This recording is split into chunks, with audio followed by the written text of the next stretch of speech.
O que é um vício? É um defeito grave. Bom, né?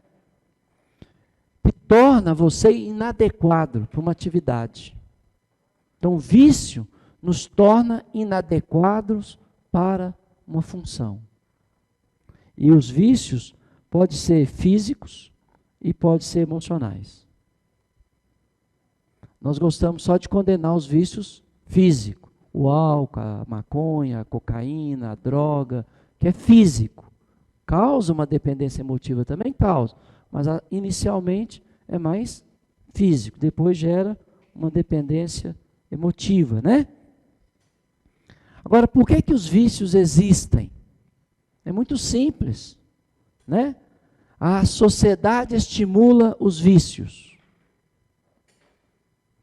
A nossa sociedade estimula os vícios.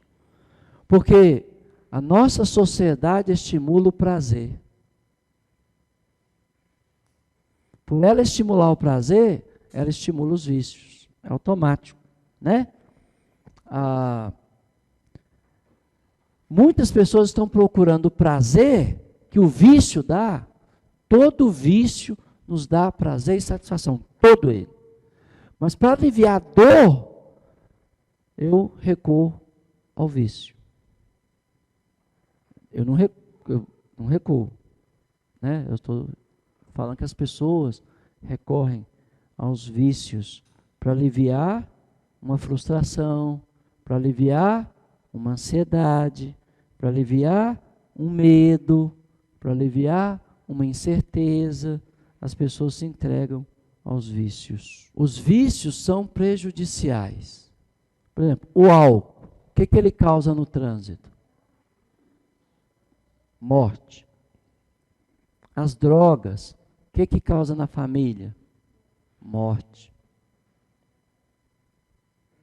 São vícios de dependência química ou física, né? Tá bom.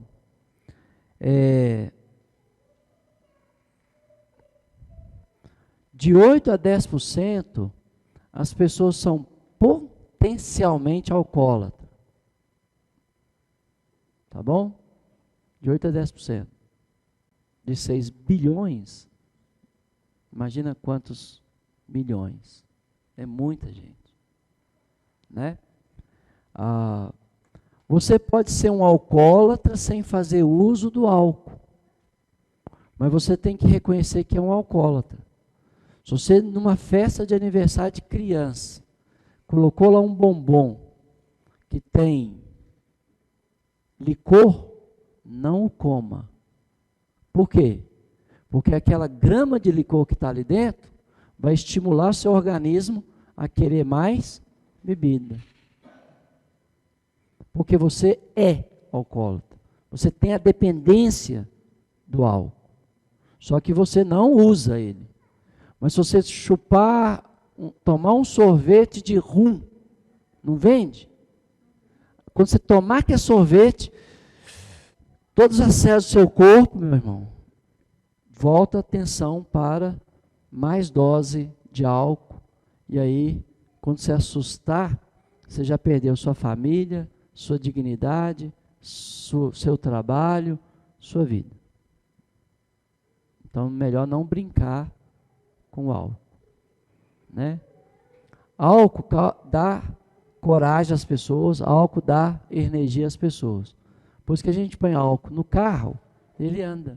Então, o Marcon está dizendo, né, que ele ouviu um cientista dizendo que o nosso organismo tem predisposição à nicotina ou ao álcool. Aí você vai e experimenta um cigarro, e o seu organismo tem essa predisposição e vai querer mais. E aí você não consegue libertar-se daquilo, a não ser com tratamento, que demanda aí também uma energia muito grande da pessoa, e disposição, e um índice de estresse alto, porque o corpo está pedindo algo que está negando, então melhor não inventar a moda. A mesma coisa com álcool, né? Se eu tenho predisposição. Você já percebeu que ninguém começa bebendo num barril? Tomei um barril de cachaça hoje e para num copo? e para num copo? Todo mundo começa a beber num copo e acaba no barril, destruindo suas vidas, né?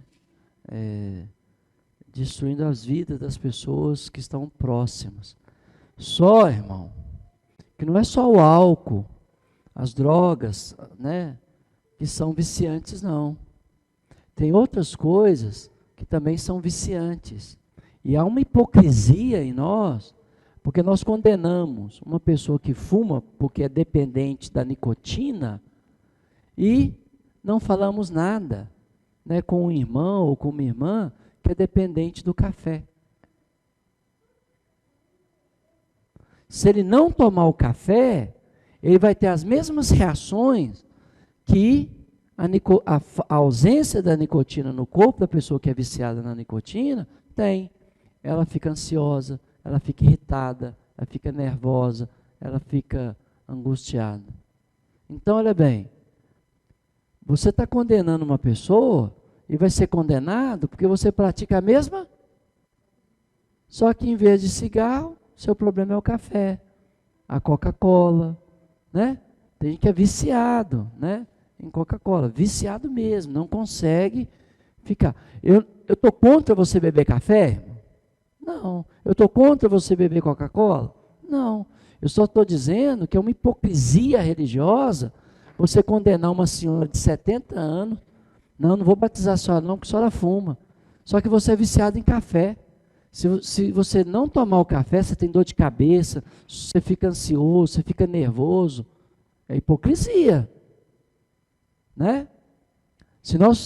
E o que dizer de vícios, né? De medicamentos, que são drogas lícitas, né? Que eles chamam de drogas lícitas. Então, se a gente for falar de droga, nós também temos que falar das drogas lícitas, né? Eu tomo um medicamento prescrito pelo médico, que se eu não tomar, eu passo mal. Então, como é que eu vou condenar uma pessoa que, se ela não tomar, né, uma dose de café, ela fica mal? Eu não vou condenar, porque eu também sou viciado naquele medicamento. É claro que eu e meu médico já estamos trabalhando, né, para a gente fala que é o desmame, né? Você toma um remédio por um tempo, seu corpo fica dependente daquela medicação, e o médico, então, com a sabedoria que Deus lhe deu, te ajuda a ficar livre daquele medicamento. Ou ele vai dizer para você, olha, você vai precisar tomar esse remédio por resto da sua vida. Quem tem problema de pressão, toma remédio de pressão por resto da vida? Então, se eu precisar tomar aquele medicamento o resto da minha vida, para que eu fique normal, não tem ninguém normal, né? Mas para que eu fique normal, qual que é o problema, irmão? Isso, tem pessoas mais idosas, diminui a atividade física, né? Até porque o corpo já está idoso e não consegue mais, ela diminui a atividade física, ela tem dificuldade de dormir. Aí o médico vai e prescreve uma medicação, então ela depende daquele remédio para dormir. Aí você vai, condena uma pessoa que fuma, né? E absorve uma pessoa que precisa do medicamento para dormir. Não, você não tem que condenar ninguém, você não é juiz de ninguém. Eu prefiro uma igreja de fumantes do que uma igreja de fofoqueiro. Porque o máximo que o fumante... Pode acontecer, pode não, tá? Pode acontecer. Eu conheço pessoas que fumam desde criança, tem 90 anos, não tem nada. Então pode ou não. Depende da predisposição do organismo. Então, eu prefiro uma igreja de fumante, talvez essa igreja vai morrer mais rápido, né? Com um câncer no pulmão, com um câncer na garganta. Pode acontecer, pode não, irmão. Né? Mas, do que uma igreja de fofoqueiro. Porque uma igreja de fofoqueiro não morre. Mas destrói tudo. E o fumante só destrói ele mesmo, a saúde dele, né? Agora, eu quero que você fique fumando? Não, irmão. Se você precisar de um tratamento para largar o cigarro, eu pago para você. Eu vendo meu carro, se for preciso, e eu pago. Não é isso. Eu só estou dizendo a hipocrisia. Você condena uma pessoa que fuma e é dependente do café. Sem o café você tem dor de cabeça, você fica irritado e assim por diante. Ou dependentes de drogas lícitas, né? Que o médico passa, e se você não tomar, você perde o chão, perde o humor, e você é obrigado a tomar, né? Então vamos deixar a hipocrisia de lado e vamos ser honestos, vamos nos ajudar. Se eu tenho um problema com o cigarro, me ajuda. Se eu tenho um problema de uma medicação médica, né, que o médico prescreveu e eu já me tornei dependente, me ajuda, né? Vai lá no médico, né? Talvez me ajude aí, me levando no médico, o médico vai fazer o desmame, que fala, tudo bem, né? Não tem problema. Agora tem drogas ilícitas, essas drogas estão ligadas a assassinato, tá? A estupro, falei correto? Toda vez que eu falo essa palavra, minha filha me corrige.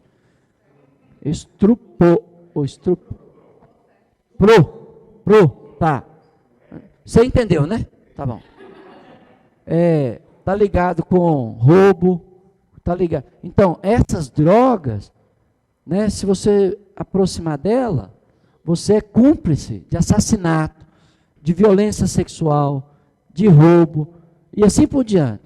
Mas a droga que o médico me passa lá para eu tomar, para controlar a ansiedade, insônia, eu pego a receita, vou na farmácia, não mato ninguém, não roubo de ninguém, compro o remédio e tomo. É diferente, né? Tráfico de criança, tráfico de órgão. Ah, não, é só um baseado, é só uma maconhinha, é só um baseadinho. A turma da faculdade aí, ó. É só um baseadinho. Por trás do seu baseado, tem assassinato, tem morte, tem estupro. Agora eu falei correto. Tem tráfico de órgão de criança, tem sequestro, tem roubo. Esse é o preço do seu baseadinho aí, o aluno da faculdade ou do colégio. Que é diferente de eu tomar um medicamento que até causa dependência química, que o médico passou para mim, porque eu vou lá na farmácia, compro o remédio, tomo. Mas eu preciso, para parecer normal. Porque não existe ninguém normal nessa terra, não. Não tem, não. A irmã está falando o seguinte, se o sono excessivo é vício. Se não for preguiça, que é vício, a preguiça é vício. Né? Não, pode ser depressão.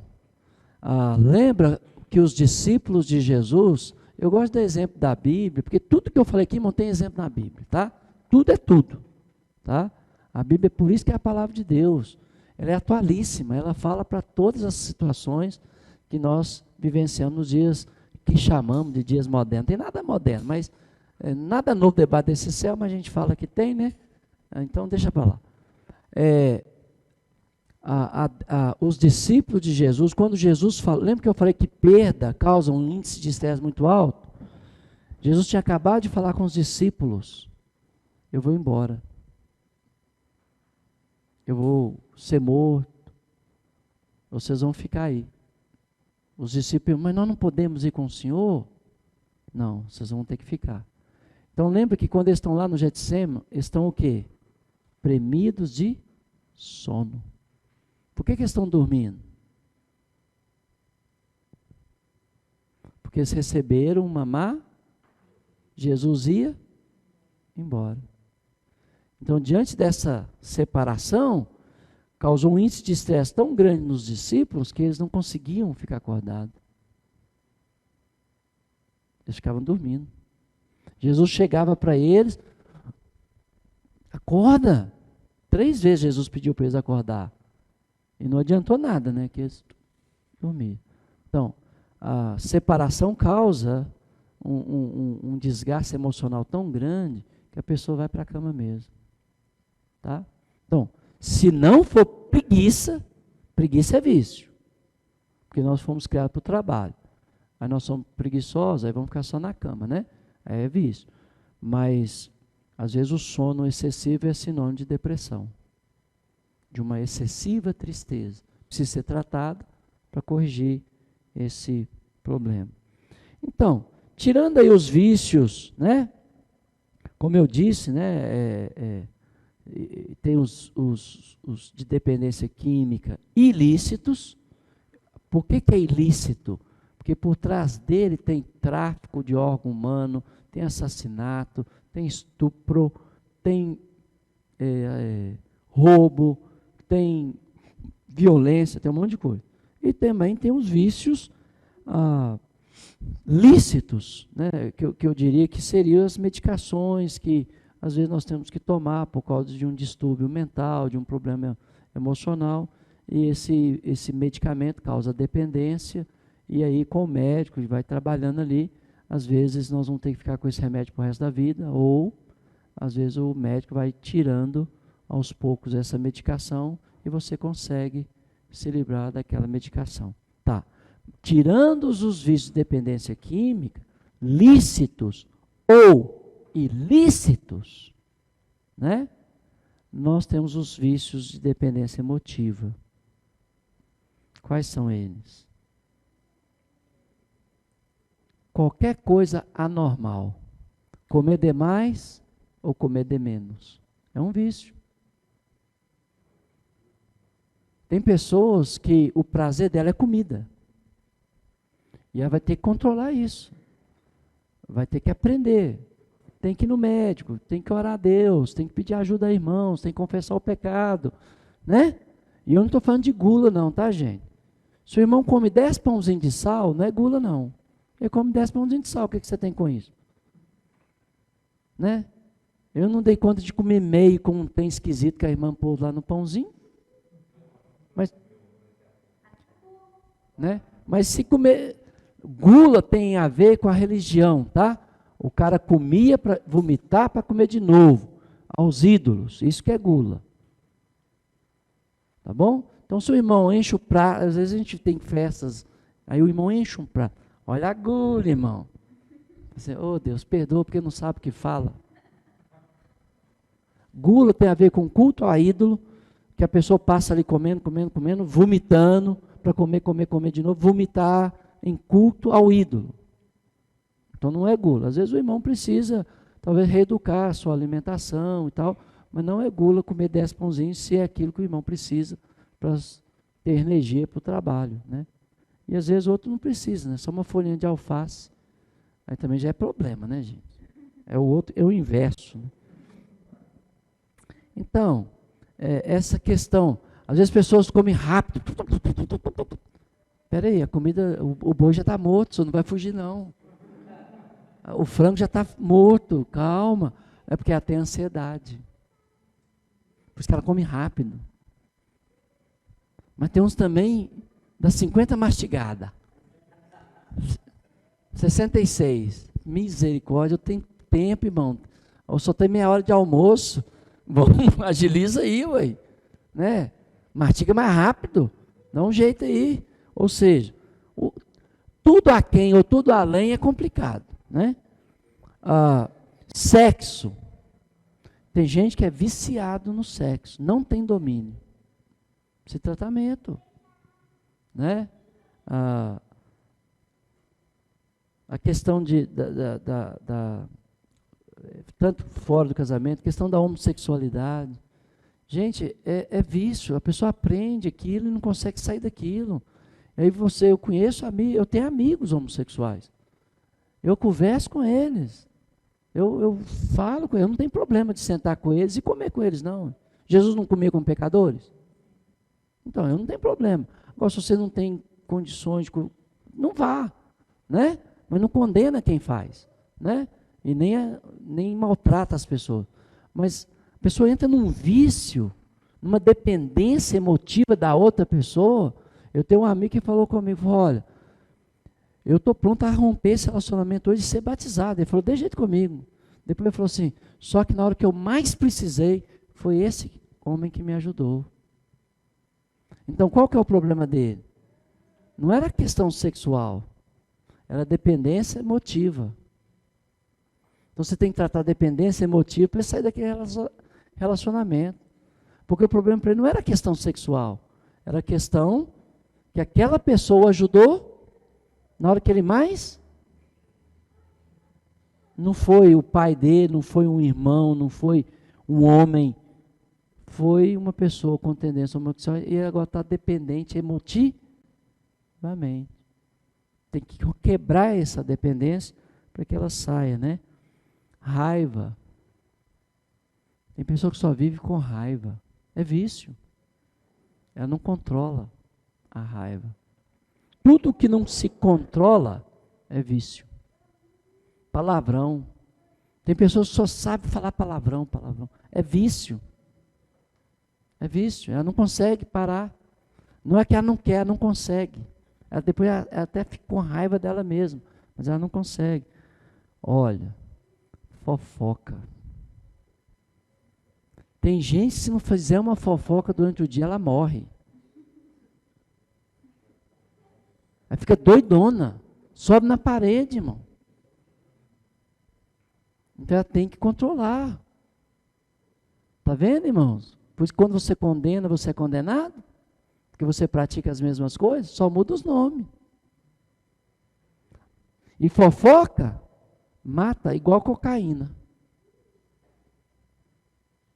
Eu já vi pessoas tirar a vida de outra pessoa porque alguém fez uma fofoca e a pessoa foi lá e tirou a vida da outra. Fofoca é vício, mentira. Gente, tem gente que tem prazer em mentir. Eles contam mentira e eu tinha um amigo, ele até suicidou. Você vê como que a mentira é uma coisa terrível. É vício. Ele chegava para mim e falava, hoje eu menti tanto lá para o meu psicólogo, pediatra, eu não sei se ele já estava no nível de psicanalista, e ficava rindo. Eu contei tanta mentira para ele, ele acreditou em tudo que eu falei, tudo mentira. Eu pensei, aí você vai morrer com a sua mentira, né? Você acha que você está enganando ele? Ele está nem aí para você se você está mentindo ou falando a verdade. E era um homem rico, era um fazendeiro, tá, meu amigo, um fazendeiro, com empresa, né?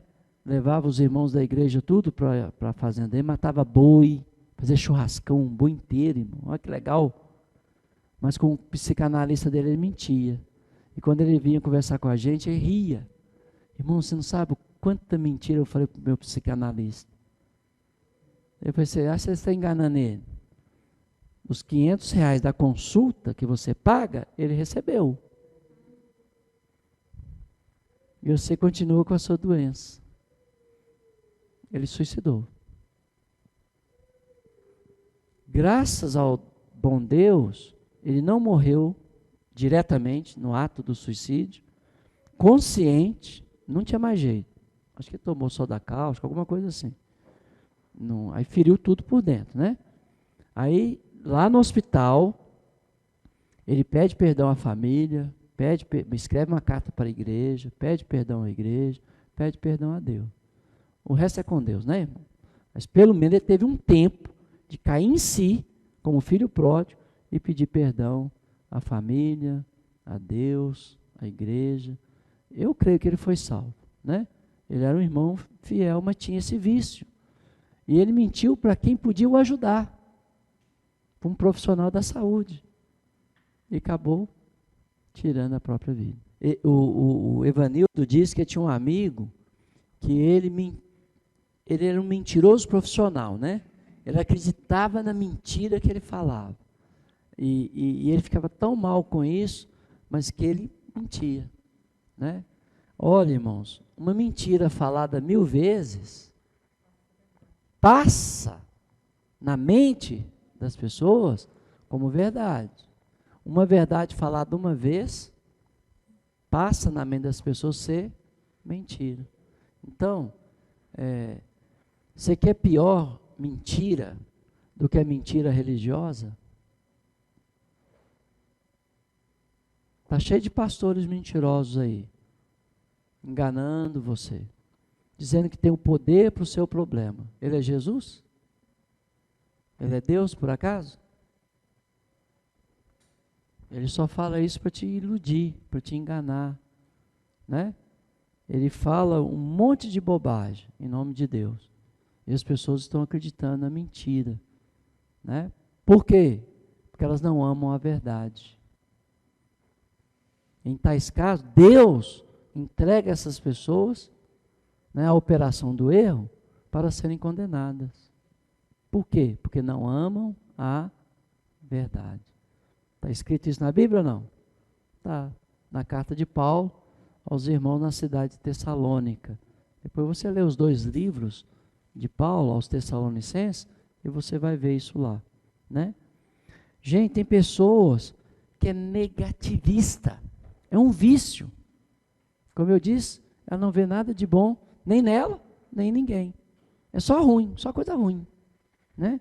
Tem gente que é viciada em julgar os outros. Só sabe julgar os outros. Nunca se avalia, nunca se mede, nunca se julga, mas julga todo mundo, né? Tem gente que é viciado no trabalho, é alcoólatra do trabalho. Não consegue ficar quieto em casa com a família.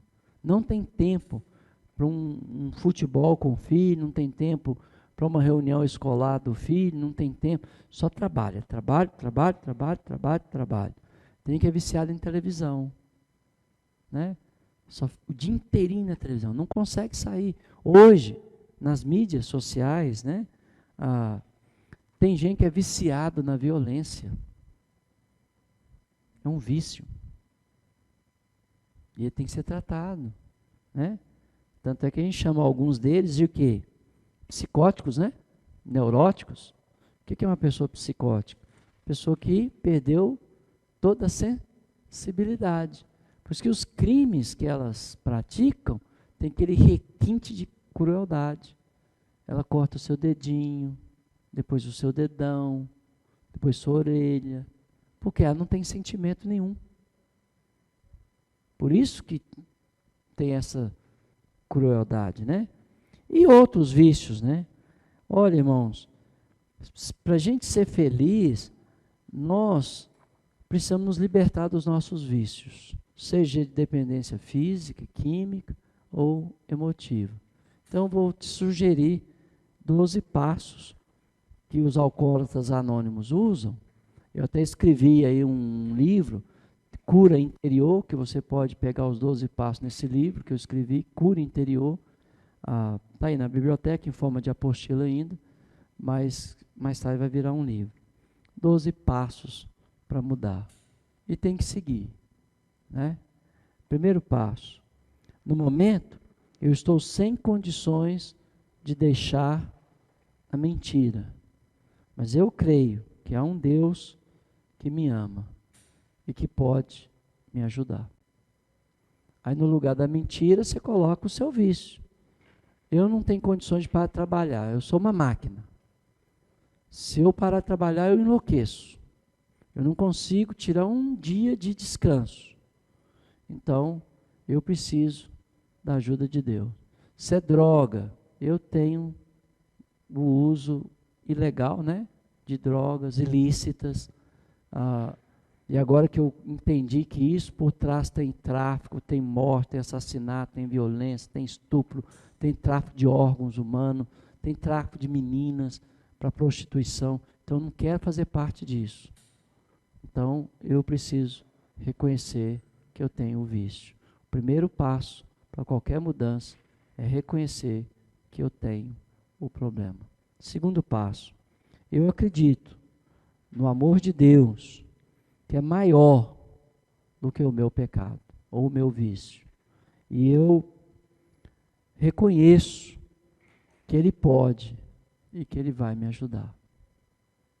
E eu espero que Ele me ajude através do seu povo, a sua igreja. Compliquei sua vida agora, né? Porque Deus nos ajuda através das pessoas. Se Deus quisesse, irmão, se for só questão de oração, vamos orar. Deus, quebra todo o vício do coração dos homens. Amém. Acabou os vícios na terra. Acabou. Eu orei. Não é assim que funciona, né, irmão? Às vezes a pessoa vai precisar de uma clínica, às vezes a pessoa vai precisar de um tratamento, as pessoas vai precisar de uma ajuda especial, vai precisar de muita oração e jejum, né? Vai precisar de muita comunhão com os irmãos, muita comunhão com Deus, com o Espírito Santo. Ou seja, não funciona como uma oração. Porque se funcionasse, irmão, a gente ia orar para acabar com o álcool, acabar com as drogas e tudo acabaria. É ou não é? Mas funciona assim? Seja honesto, não é assim que funciona, né? Número 3, eu tomo a decisão de aceitar que Cristo me ama, morreu por mim, então eu vou me comprometer com Ele, entregando a minha vida a Ele. No batismo, nas águas, eu vou entregar minha vida para Jesus. E eu vou contar com a ajuda dele para que eu possa deixar esse vício. Número 6, eu sei, número 4, né? Eu sei que eu tenho valor, apesar dessa minha fraqueza, apesar desse meu vício, eu tenho valor aos olhos de Deus. E sem medo algum, eu vou fazer uma lista de todas as minhas fraquezas e de todas as pessoas que eu prejudiquei. E eu vou a essas pessoas, vou pedir perdão e vou restituir o que eu tirei delas. Não, 5 e 6. Eu sei o meu valor, então eu vou fazer uma lista das minhas fraquezas, dos meus pensamentos negativos, das minhas emoções, do meu vício. Número 5, eu vou achar as pessoas que eu prejudiquei. Né? E eu vou restituir o que eu tirei delas.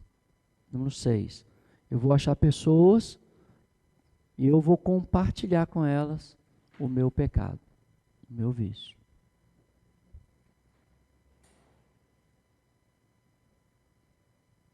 Número 7, eu vou orar a Deus pedindo a sua ajuda, porque eu por mim mesmo, eu não consigo. Por mim mesmo. Mas com a ajuda de Deus, com a ajuda dos irmãos, com a ajuda de profissionais na área, né? Que tem clínicas aí especializadas, né? Eu vou superar isso. Eu vou me libertar disso. Porque isso tem me feito mal, e não só a mim, mas as pessoas que estão próximas a mim. Então eu vou procurar pessoas e eu vou declarar. Às vezes o seu problema é, você adora falar mal dos outros. Eu vou procurar alguém e falar, irmão, eu tenho prazer em falar mal das pessoas. Eu sei que isso é errado. Ora por mim. E me pergunta. Me cobra. E aí, irmão, como é que foi seu dia? Você falou mal de alguém hoje? Falei, irmão. Então você vai lá agora pedir perdão para ela. Você está sob a instrução do irmão. Sob a orientação. Você não pediu ajuda? Então o que ele fala, você faz. Né? Nesse sentido de se corrigir, né?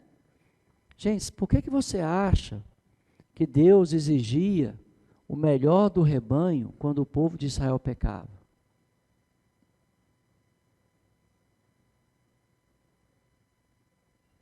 Pecado custa caro.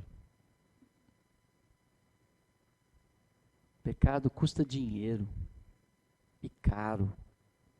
Então, se eu pecava, eu tinha que ir lá no meu rebanho, pegar a melhor ovelha que eu tinha e sacrificá-la. Eu perdia dinheiro, eu perdia a produção do leite, eu perdia a produção de novos cabritinhos, né? Daquela ovelha. Pecado custa caro. Não vale a pena pecar, não. Além de nos adoecer, custa dinheiro, e muito dinheiro, né? 8. Eu vou fazer uma lista, porque se eu não fizer, eu não faço não, tá, gente? Então eu vou fazer uma lista de todas as pessoas que eu prejudiquei e vou até elas. Além de pedir perdão, se eu posso restituir, né? Eu vou restituir.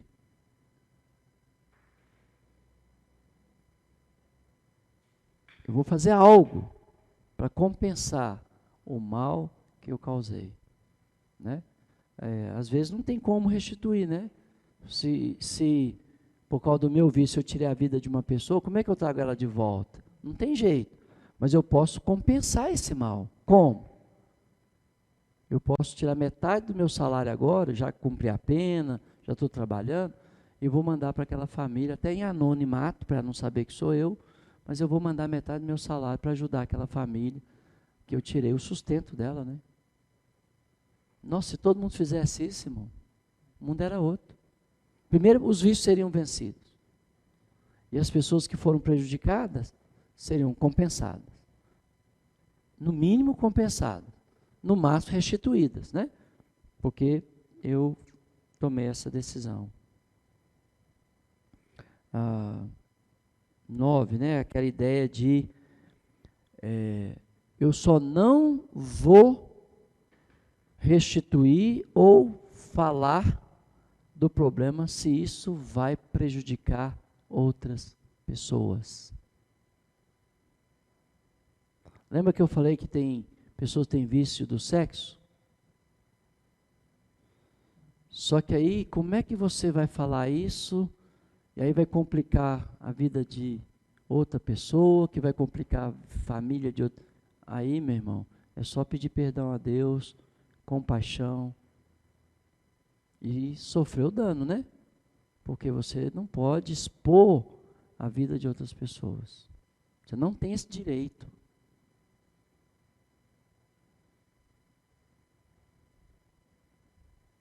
Ou tem? Eu creio que não.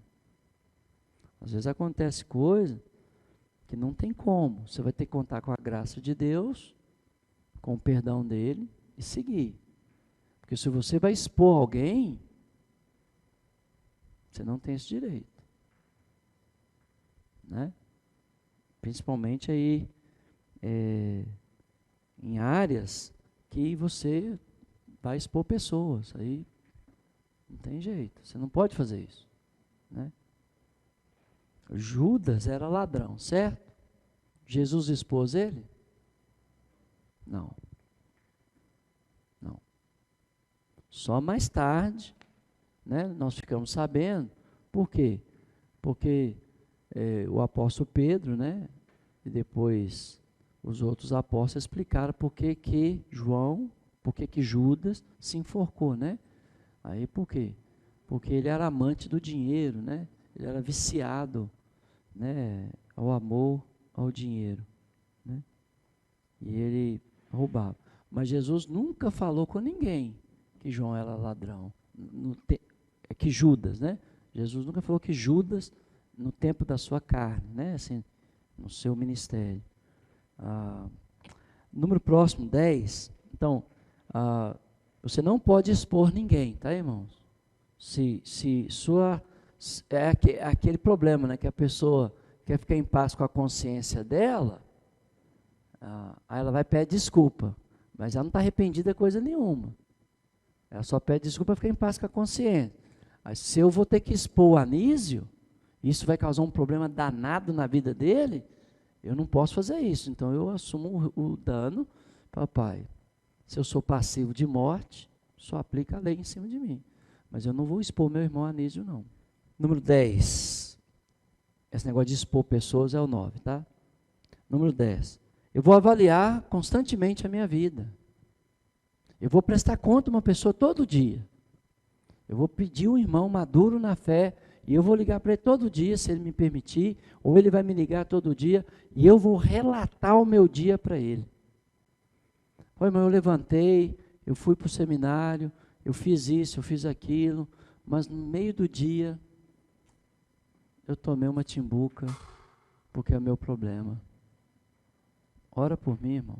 Eu não devia, mas eu tomei. Eu consegui parar em uma. Eu não cheguei no barril, não. Mas eu não devia ter tomado nada. Então, ora por mim. Ou seja, eu vou prestar conta da minha vida. Nós não temos esse hábito, não. Mas nós precisamos aprender. E quando você começa uma igreja nova e já cria esse hábito, todo mundo já segue o modelo. É mais difícil impor isso na igreja já estabelecida, porque eles não têm o hábito. Mas se a gente começa a falar isso, né, desde o início, a igreja cria o hábito de prestar conta. Imagina se a pessoa está lutando, né, na área sexual, e ela tem você todo dia. Vai ser mais fácil para ela? Puxa, se eu fizer isso, eu vou ter que falar para o Anísio, então não vou fazer não. Às vezes começa com a motivação errada mesmo. Eu vou ter que falar com o Anísio. Não, então, vou não, deixa eu ir embora. Mas depois ele começa. Ô Anísio, antes eu parei de fazer aquelas coisas por sua causa. Mas agora, por causa de Jesus. Lembra do samaritano? Ô mulher, nós acreditamos porque você falou. Mas agora, nós acreditamos porque ouvimos. Então, às vezes começa com motivação errada mesmo. Eu vou ter que prestar conta ao Evanildo. Vou. Então é melhor não fazer nada, porque no fim do dia eu vou ter que falar com ele. Mas depois eu entendo, eu amadureço. Não, no fim do dia eu tenho que conversar com meu Deus. Não é mais o Evanildo. No início foi ele, mas agora eu tenho que falar com Deus. Então, eu não vou magoá-lo. Então, essa prestação de conta, irmão, é uma coisa que a Bíblia ensina desde os tempos antigos e que a igreja parou de prestar conta, por isso que ela está morta, doente, né? E fingindo que está bem. O único lugar que todo mundo está bem é na igreja.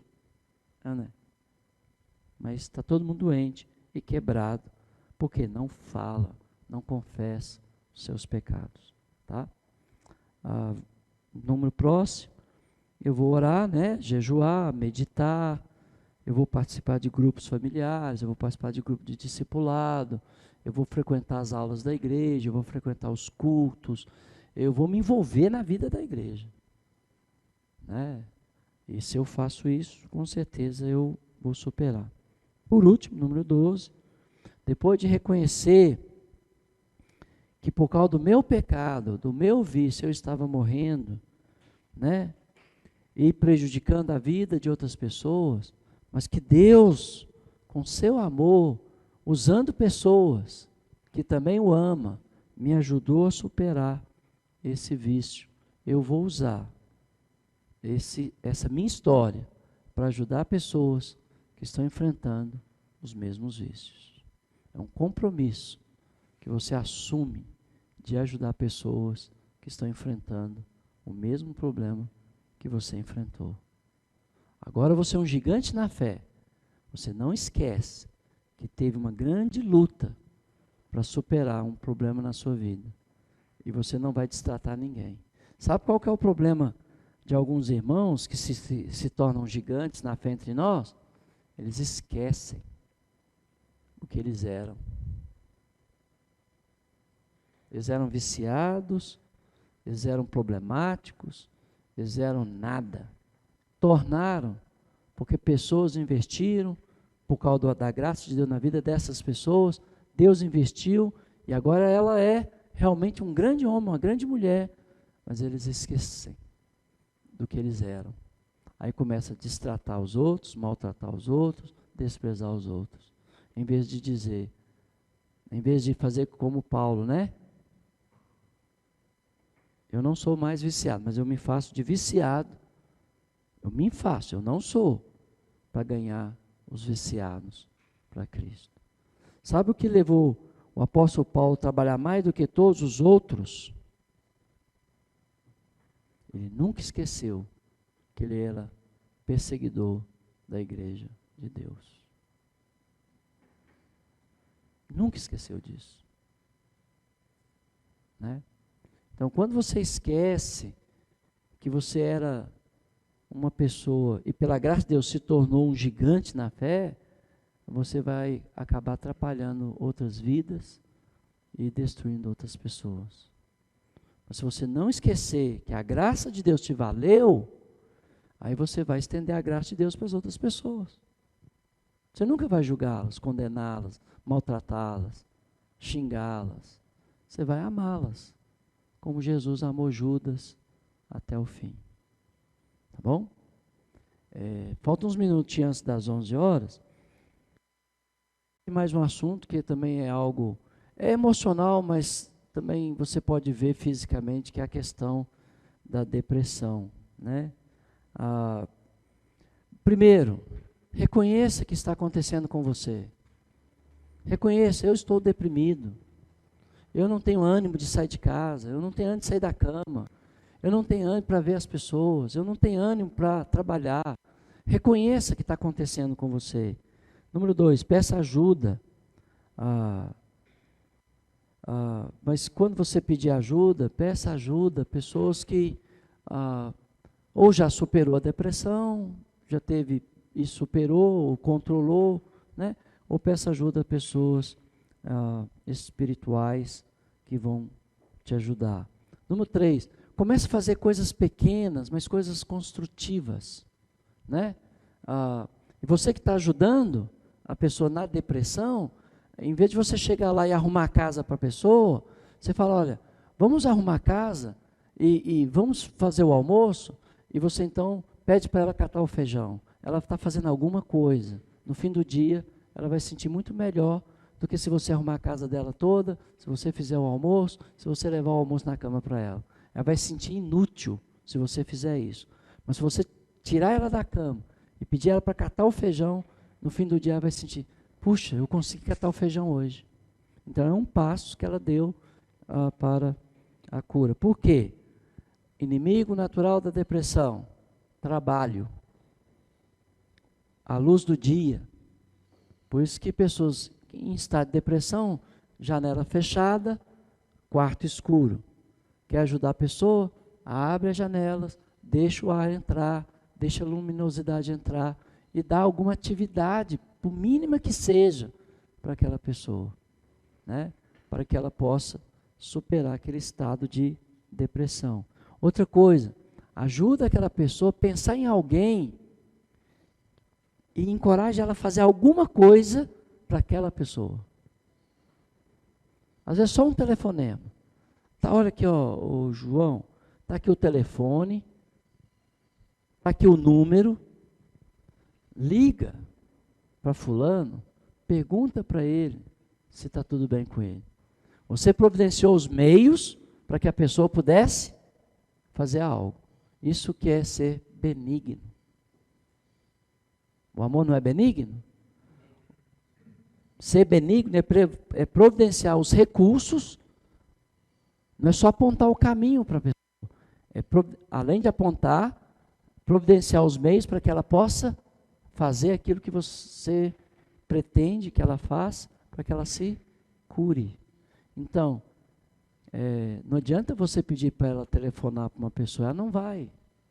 Mas se você pôr o telefone perto dela, pôr o número, a pessoa que está precisando de uma palavra de encorajamento e pedir para ela ligar, ela liga. Isso é ser benigno. É providenciar os meios para que a pessoa possa servir outras. Uma outra coisa que você pode fazer é uma atividade que você gosta. Talvez você goste de fazer uma caminhada, talvez você goste de fazer um tricô, talvez você goste de cozinhar, fazer uma comida especial, né, para alguém. Talvez você goste de pintar, talvez você goste de ler, talvez você goste de ouvir música, talvez você goste de jogar uma bola, talvez você goste de andar no meio do mato, sei lá. Mas uma coisa que te dá prazer, não obrigação, mas uma coisa que te dá satisfação e prazer. Uma outra coisa, o dia tem quantas horas? Seu nariz. 12. A noite tem mais? 12, né? Então, o dia tem 12 horas. Só que se você levantar de manhã 6 horas e falar assim, eu vou fazer isso durante o dia, você não faz. Mas se você quebrar o dia em pequenas horas, ou pequenos blocos de minutos, você consegue. Até para superar um vício. Então, Suponha que eu tenho um vício de fumar. Eu não tenho, mas suponhamos que eu tenho. Em vez de eu falar assim, eu vou largar o cigarro. Não. Nesta manhã, eu não vou fumar. Só na manhã.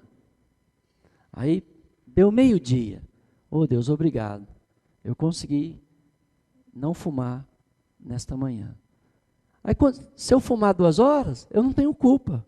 Porque meu acordo foi não fumar de manhã. Então, eu posso quebrar o meu dia em pequenos espaços, né? Para superar a minha... Eu estou falando de depressão, mas também vale para vício. E isso vai te dar o quê? Sensação de pequenas vitórias.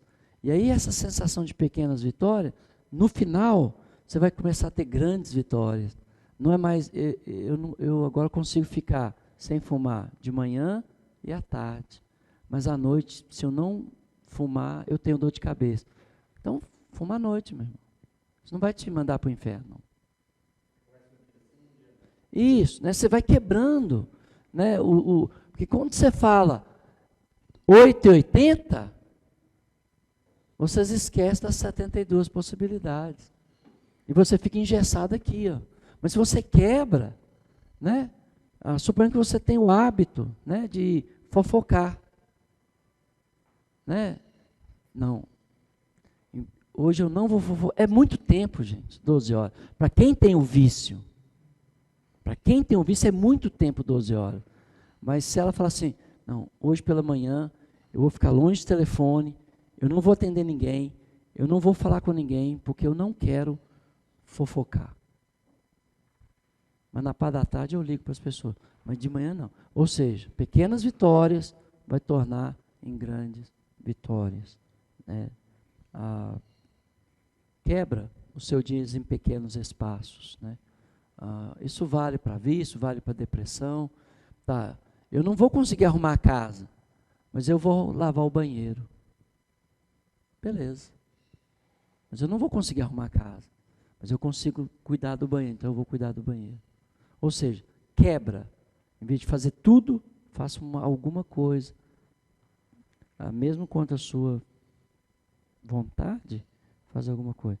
No próximo, pare de pensar. Olha, não é fácil. Para quem tem pensamento acelerado, ficar sem pensar é complexo. Mas pare de pensar em coisas ruins, negativas. Comece a pensar em coisas boas. Né? Seu pai é chato mesmo. Mas lembra que ele põe a carne na mesa para você comer. Lembra da carne. Não lembra do seu pai, não. Lembra da carne. Que é boa. E aí, daqui uns dias, você vai lembrar. Não, essa carne só está aqui porque meu pai levanta às 5 da manhã e trabalha. Aí você vai começar a pensar bem dele. Mas comece a pensar em coisas boas, coisas positivas. Né? E isso vai te ajudar a superar a depressão. Quando você estiver vivendo um momento bom, aproveita. Porque pode ser só 5 minutos. E o resto do dia é só coisa ruim. Então, se você está vivendo um momento bom, aproveita aquele momento. Por quê? Porque depois pode vir coisas ruins. Então, aproveite mesmo os pequenos momentos de coisas boas. Abra a casa, abra as cortinas, deixa a luz do sol entrar, né, a luz do dia, né? Toma um banho de sol, né, como a gente fala aí na linguagem popular, porque o sol tem vitamina que te ajuda, né? Tem vitamina D, tem vitamina A, isso vai te ajudar até a sua mente, né? A luz do dia faz você despertar, né? Tanto é que para você dormir, é bom você apagar tudo, né? Porque o seu cérebro entende que está na hora de dormir, né? A Bíblia fala que nós devemos levar todos os nossos pensamentos em obediência a Cristo. Então, se vem um pensamento negativo na sua mente, tenha medo dele não. Pega ele, escreve e olha bem para ele. E depois diga, não, é assim. Risca, embola, joga no lixo. É uma atividade mesmo, terapêutica. Não tenha medo, uma atividade terapêutica. Você tem um pensamento negativo, você escreve ele num papel em branco, olha para ele, não tenha medo dele, olha para ele e fala, eu vou pegar você e vou levar em obediência a Cristo. Olha, Senhor, o que está passando na minha mente? Um palavrão. Aqui, ó, Senhor, olha o palavrão aqui, ó. Está passando na minha mente. Está aqui em obediência ao Senhor. Eu não concordo com isso, não quero pensar nisso, mas veio na minha mente. Está aqui. Pega, joga no lixo. Isso é lixo. Descarta. Isso vale para medo, para pesadelo. Tenha medo do seu pesadelo, não, pega ele. Sonhei com a besta com 7 chifres, com 4 cabeças. Parecia o cabeção do meu irmão, mas não era. Aí você desenha que é bicho. Existe a besta, era o Domiciano. Eu já estudei o Apocalipse. Fora. Terapia. Eu conheço pessoas que vencem o câncer lutando contra ele. Eles pegam um boneco, eles pegam um papel, um papelão, enrolam, e eles falam que é o meu tumor que está querendo me destruir. E ele pega aquele papel, ele luta, rasga, joga no lixo. Terapia. Terapia.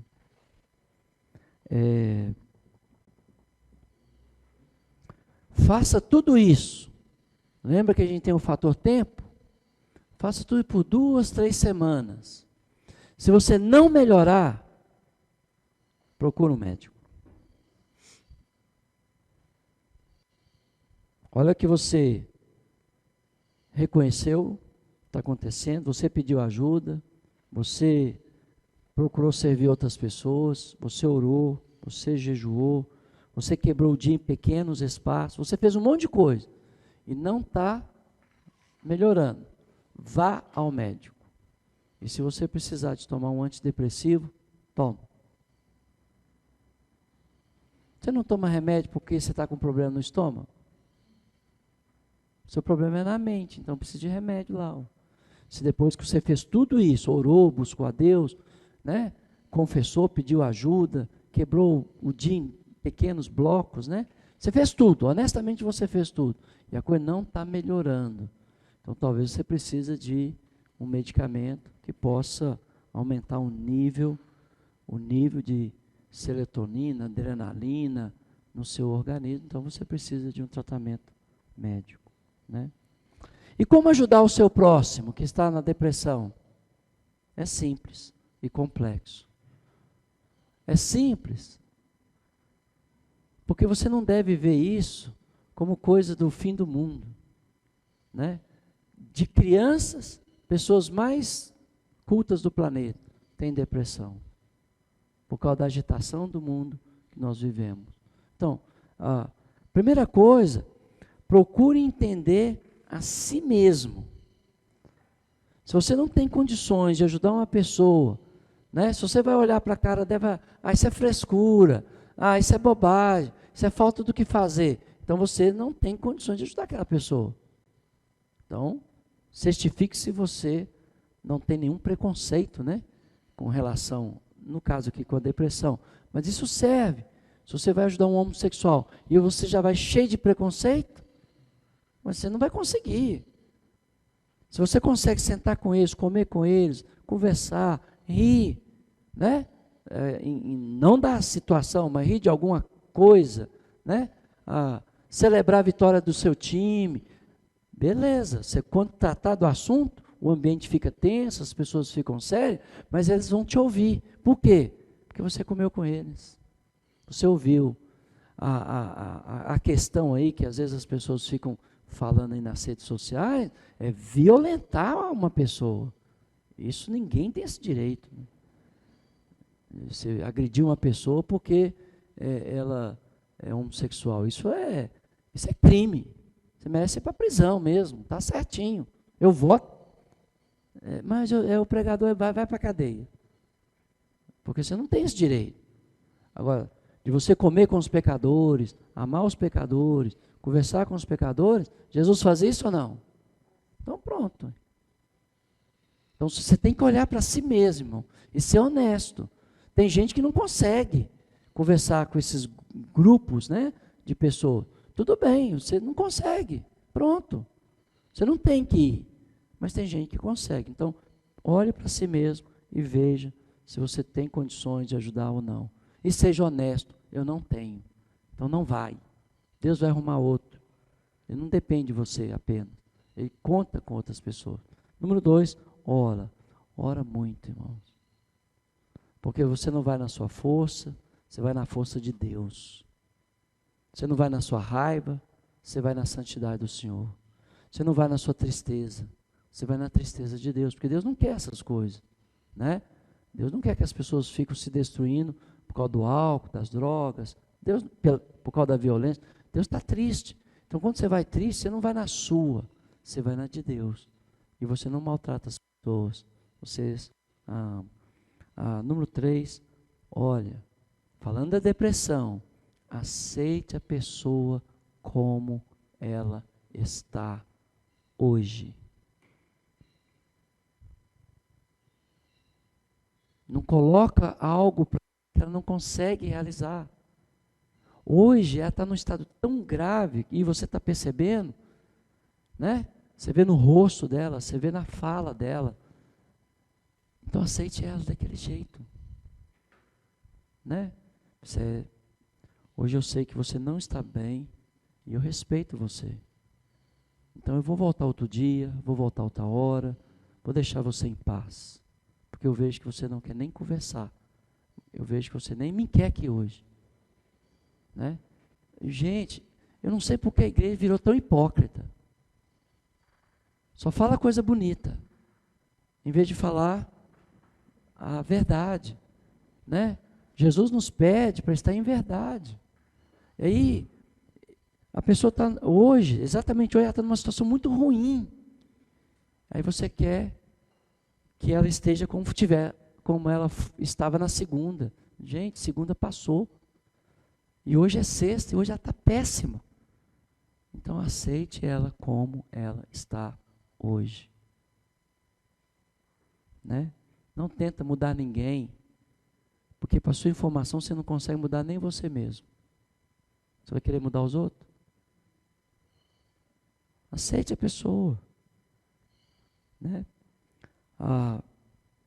Reconheça que decisões, por mais simples que sejam, para a pessoa que está em depressão, é difícil. Por mais simples que seja, para a pessoa, é difícil. Por isso que se é uma irmã, então as irmãs vão lá ajudar a irmã, né?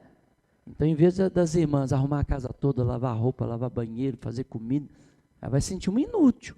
Em vez de você ajudar, você está atrapalhando, assumindo a vida dela. Mas se você chegar lá, fala, olha, irmã, nós viemos aqui para te ajudar, né? O que você quer que nós façamos? Ela é a dona da casa, lembra? Não é você não, né? É ela, lembra? Então o que você quer que eu faça? E você, irmã, o que você vai fazer? Não estou querendo fazer nada. Não, mas você podia lavar o alface para a gente fazer uma salada para a gente comer?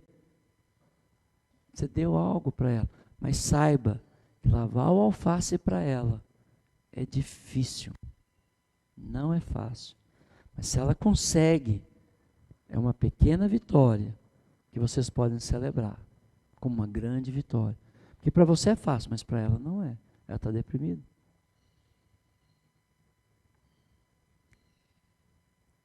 Outra coisa que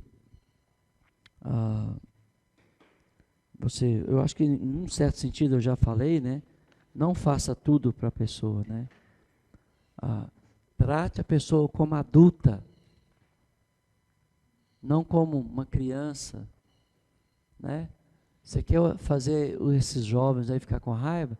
Trate eles como jovens. Eles vão ficar com raiva. Trata o menino como menino, ele fica com raiva. Mas trate ele como adulto. Aí eles vão sentir valorizado. Irmãos, a pessoa, você precisa entender que a pessoa deprimida, ela também está deprimida com ela mesma. Duas depressões na pessoa. Ela está triste com ela mesma por estar deprimida. Entendeu?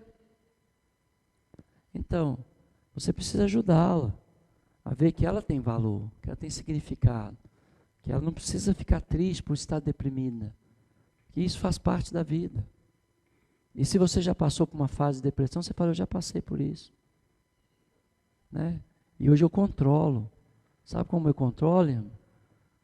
Mesmo não querendo, indo. Lembra aquele gráfico? Alegre demais, eu desço, caminho. Triste demais, eu sou e caminho. Lembra que eu fiz um gráfico aqui? Né?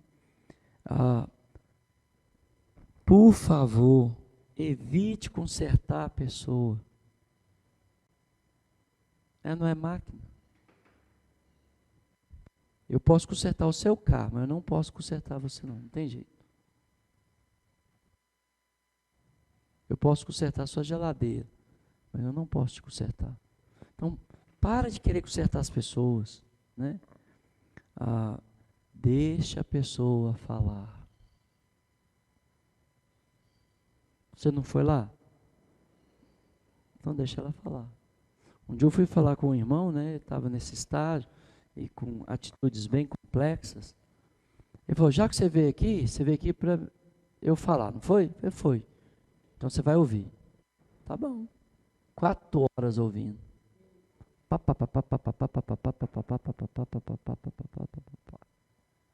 Aí no final que ele falou tudo, eu falei, depois de te ouvir, eu percebi que você só quis ofender A, B, C. E acabou ofendendo você mesmo. Você virou estatística, meu irmão. A estatística diz. Aí ele começou a chorar. Mas primeiro eu o ouvi por 4 horas. Vai num terapeuta, é 1 hora, não é? R$350 a hora dele? E você está ouvindo uma pessoa por 4 horas, sem receber nenhum centavo. Porque você faz, porque você ama. E a gente pensa que é só ensinar a Bíblia para os outros, né? Tem uns caras que só ensinam a Bíblia, mais nada. Resolve nada, irmão. Porque o ser humano não é só espírito. Se o ser humano fosse só espírito, beleza, Bíblia de manhã, tarde, noite, madrugada, direto. Mas o ser humano é carne. Ele precisa de almoçar, precisa ir ao banheiro, precisa tomar um banho. Deixa eu ver. Hoje eu tomei. Não é todo dia não, a água, cara, luz desse jeito, só de vez em quando mesmo. O ser humano não é só espírito. E a igreja tem essa tendência de só falar de Bíblia para os outros. Não quer saber se ela está passando fome, se ela está passando necessidade, não quer saber se ela está tendo problema emocional, psicológico, se ela está triste, se ela está com raiva, se ela está alegre, se ela está com problema no casamento, se ela tem problema sexual, se ela tem problema financeiro, não quer saber. Sabe por que a igreja não quer saber? Porque a igreja não quer pagar a conta. Porque a igreja fala que Jesus é o Senhor, mas não o obedece. Você lembra o que Jesus falou na parábola do bom samaritano? Ouça essa pregação, ouça alguém pregando a parábola do bom samaritano e a pessoa tem um perfil legalista. Ela vai falar mal do sinédrio, mal do levita, mal de todo mundo, menos a lição da parábola não vai sair da boca dele, não vai sair, né? Aí você ouça um irmão que realmente está procurando seguir Jesus, ele vai falar, irmão, a lição da parábola é única, vá e faça o mesmo. O que o bom samaritano fez? Ele estava no cavalo dele, no conforto dele, ele desce do cavalo, ele saiu do conforto dele, Ele aproximou do moço, quase morto. Ele pegou os seus recursos, óleo, vinho, aplicou nas feridas. Ele saiu do cavalo, ele pegou o moço, colocou no cavalo, ele foi a pé. Ele levou para a estalagem, que é uma hospedaria, com alguém que tinha conhecimento de tratar feridas, porque ele deixa dinheiro para medicação. E ainda fala, quando eu voltar eu pago a conta. Ninguém quer pagar a conta de ninguém. Só quer perguntar, você está bem? Estou. E ele está doido que você fala que você está bem, porque aí eu não tenho que pagar nada. É a igreja de hoje.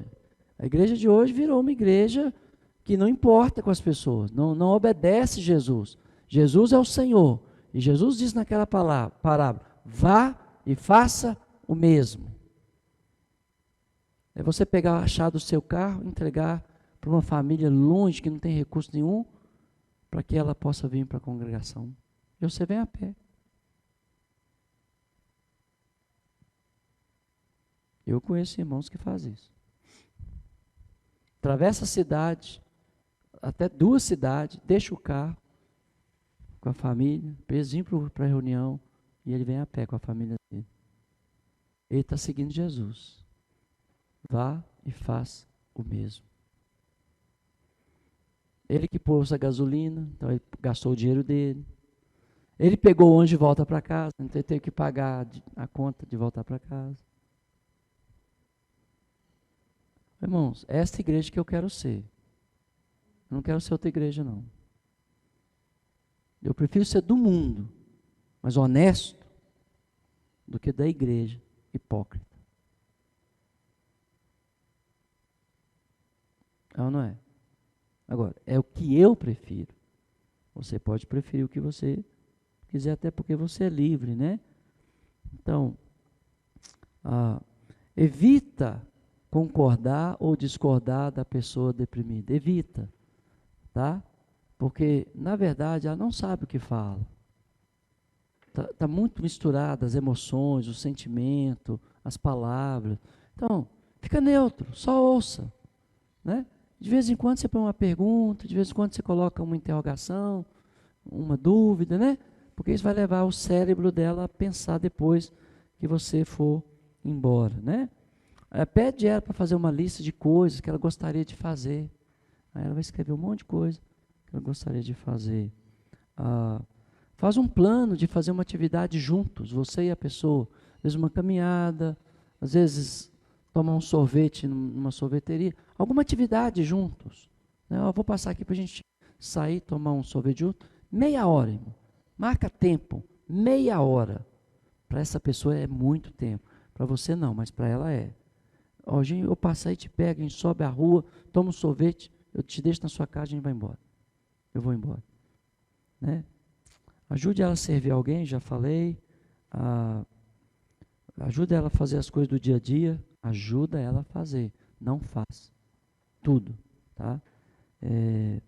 Pede ela para fazer anotações de pensamentos negativos. Né? Porque sempre vem pensamentos ruins. E, concluindo, eu peço que os irmãos leiam 1 Reis 19, que é o caso do Elias. Eu já até falei. Elias recebe uma má notícia. Diante dessa má notícia, ele se isola, ele deixa Eliseu num certo lugar. Ele trabalha em excesso, porque ele entra para o deserto e ele anda um dia inteiro no deserto. Depois ele cai de sono, porque estava em depressão. E naquele estado de depressão, ele estava com piedade de si mesmo, né? Ele julgava ser o único fiel a Deus. Ele julgava que as pessoas queriam matá-lo, a rainha queria matá-lo. E aí ele cai de exaustão. Aí o que Deus faz? Deus leva um pão, né? Uma botija de água, toca no Elias, acorda Elias, coma. Ou seja, Deus teve o contato físico, que é de suma importância, mas também alimentou o Elias, deu pão e água, que também é de suma importância no tratamento da depressão. A alimentação adequada e o envolvimento físico, o abraço, né, com a pessoa. Só que depois que ele comeu, o que ele fez? Dormiu de novo.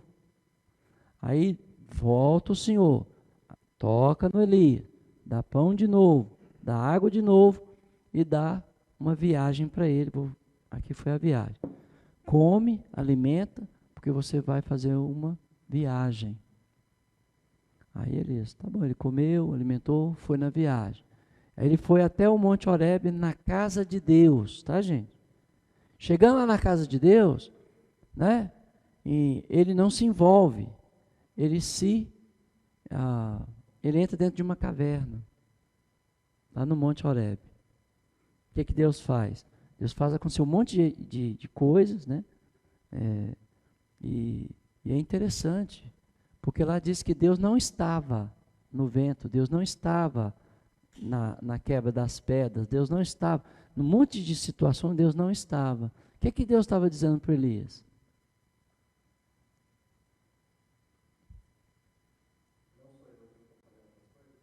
Sim, exatamente. Ou ele, o que está acontecendo na sua vida, quem é o responsável? Você mesmo. Você teve medo. Em vez de você encarar o seu medo, você foge. Além de fugir, você deixou o Eliseu para trás. Então você se isolou. Além de você se isolar, você trabalhou demais. Você andou no deserto. Imagina você caminhando no deserto sozinho, irmão. No calor do sol, sem água, sem comida, sem nada. Chega um ponto que você desaba, né? Até fisicamente mesmo. Então Deus estava mostrando para Elias, olha, você é o responsável. Tá, você foi vítima. Só que agora você está vivendo como vítima. Sim, você recebeu uma má notícia. Mas agora você está vivendo a má notícia. É diferente. Aí depois vem algo calmo, suave, né? Que lá no texto fala isso. Que veio algo calmo. Olha, Deus não é de confusão, não. Você arrumou essa bagunça aí, Elias. Mas nem por isso eu te abandonei. Eu te abracei, eu te dei pão, eu te dei água, eu te dei uma passagem para Cancún, para você. Ô irmão, tem um monte de gente entrando na casa do Senhor e entrando para dentro da caverna. E os diáconos não notam, os presbíteros não notam. Não devia ser como o sacerdote nos dias de Esdras, o povo chorando, aí Esdras fala, sacerdote, vai lá para o meio do povo e fala com eles, não é hora de chorar não. O Senhor nos deu grande vitória. É dia de celebrar. Então, muita gente vem para a igreja, irmãos, eles vêm e fazem igual a Elias. Eles não entram dentro de uma caverna, eles não vão para dentro de uma sala, mas eles ficam no banco, como se fosse a caverna deles, né? Aí Deus, então, vendo que Elias não estava reagindo, né? O que Deus faz? Deus dá trabalho para ele. Você vai voltar e vai constituir reis, profeta, que vai ficar no seu lugar. Aí ele unge, né? Eliseu como profeta, Jeú como rei e um outro lá como rei da Síria. Trabalho importante. E depois que ele realiza a obra dele, que Deus confiou a ele, Deus o leva para o céu. E você só vai ver Elias depois de 2 anos. Tratamento tem tempo. Todo mundo, eu gosto de ver os evangelhos pregando essa passagem. O poderoso Elias, e blá, blá, blá. O Elias, carruagem de fogo. Não é sapatinho de fogo, não, é carruagem de fogo, poderoso. Ô, meu irmão, Elias estava em depressão. A carruagem de fogo foi a aposentadoria dele. Né? Eu também posso orar, né? Deus, aposenta a Isabela hoje. Não tem cura não, só. Isso aí é caso perdido, não tem mais jeito. Leva para o céu, né? Numa carruagem de fogo, nas asas de um pombo. Leva ela embora daqui, porque não tem mais jeito para isso ter, não. Também posso orar, né? Então Elias foi, irmão, no pior momento da vida dele. Ele foi para o céu. Aí você acha que só vai os bons para o céu. É porque a gente não conhece a Bíblia, não conhece Deus, não conhece nada. Elias foi para o céu no pior momento da vida dele. Deus não condena ninguém por um momento ou por um pecado. Ele condena por um estilo de vida. Né? Aí o Elias vai fazer terapia lá no céu com Deus, leva 2000 anos para ele recuperar.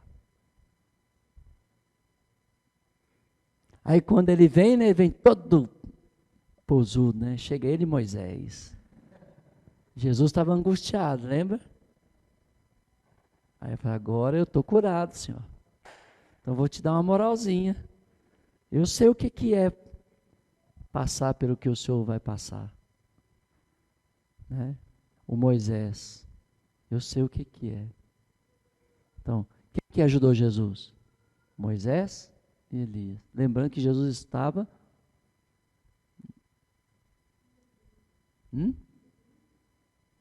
Sim, Jesus, ele tinha reassumido, né, a sua divindade ali, né?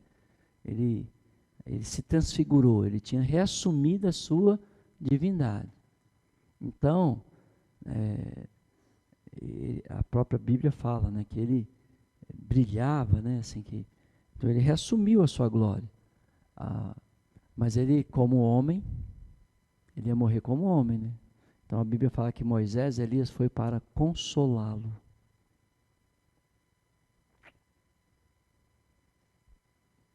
Às vezes o pregador está aqui no púlpito, irmão, ele assume, né, o papel dele, a função dele, porque Deus o confiou.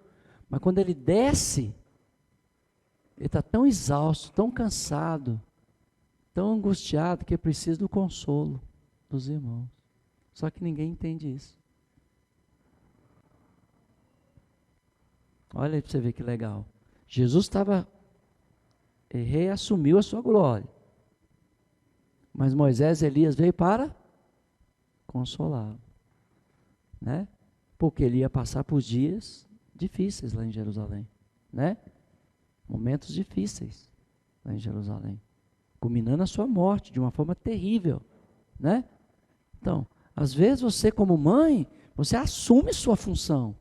Mas no fim do dia você está um bagaço, não é? Aí você precisa de ser consolada, confortada. O pregador, ele assume a sua função de pregar, de ensinar, de orientar. Mas depois que ele desce, ele está um bagaço, irmão. E a única coisa que ele precisa, às vezes, é de um copo d'água. Ou de uma cama para ele dormir 1 hora. Que é o meu caso.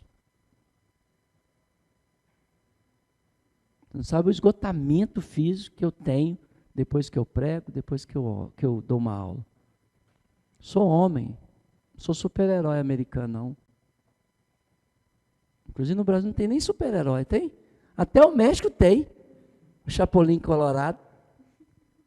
Mas o Brasil tem algum super-herói no Brasil? Não tem super-herói nenhum no Brasil. Só vilão.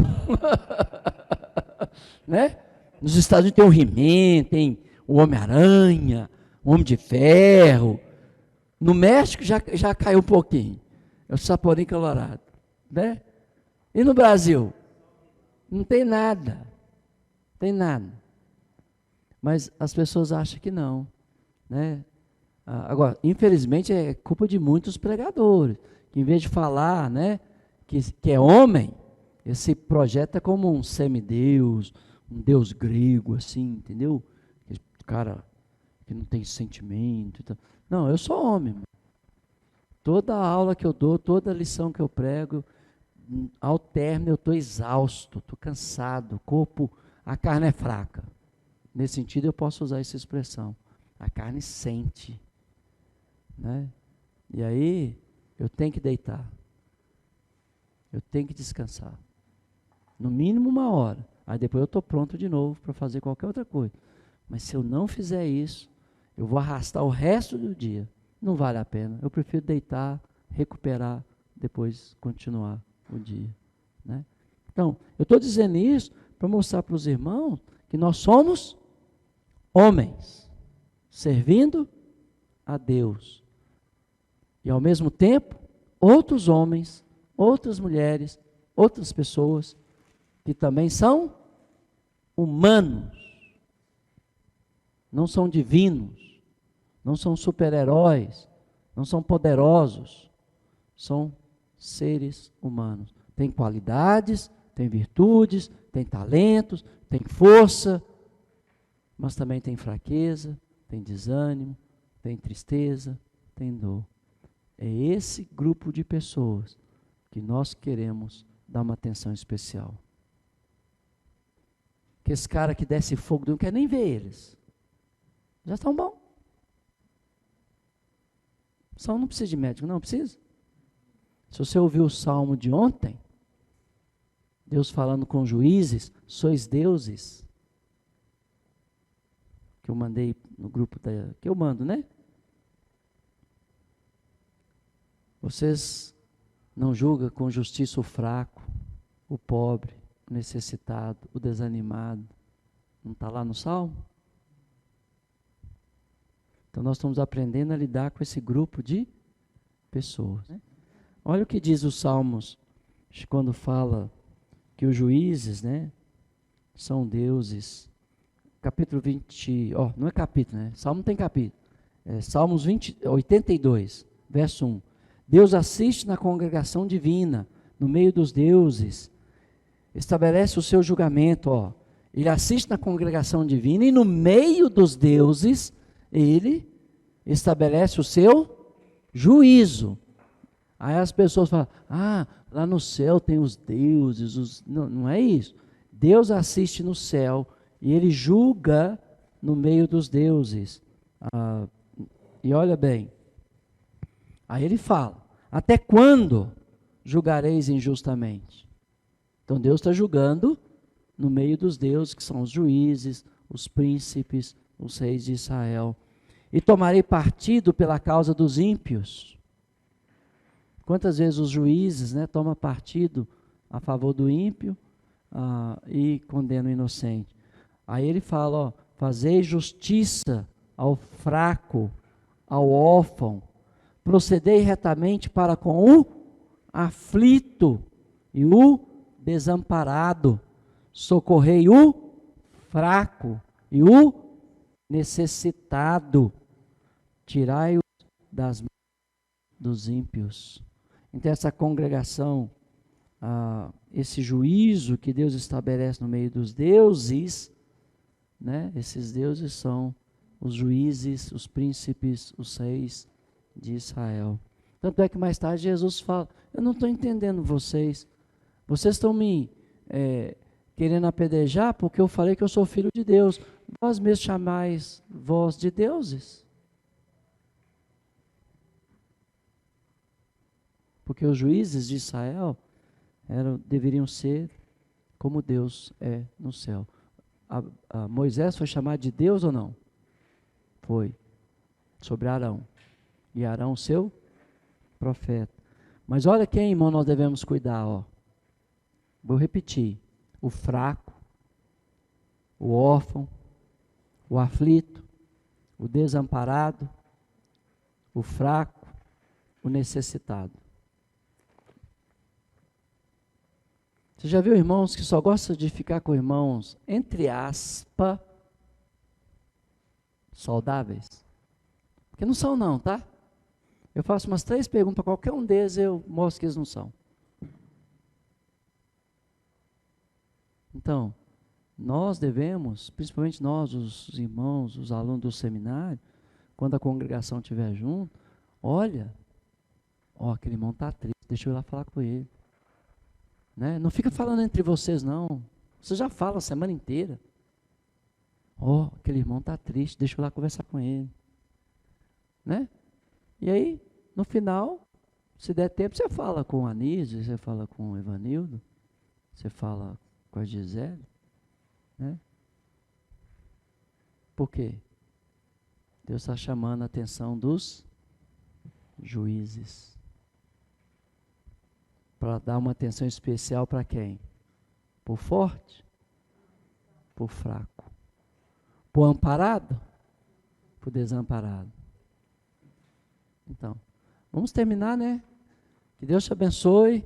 Semana que vem, se Deus quiser, na segunda-feira, a gente vai falar, eu vou fazer aquele desenho de novo da mente humana e colocar lá todas as ansiedades que estão no inconsciente, como lidar, como cuidar daquelas coisas, para a gente tratar as doenças da alma, que é muito comum nos dias de hoje, entre nós, entre a sociedade. A gente tem o poder de curar essas pessoas, irmãos, porque nós temos Jesus. É só agir corretamente. Só agir corretamente, né?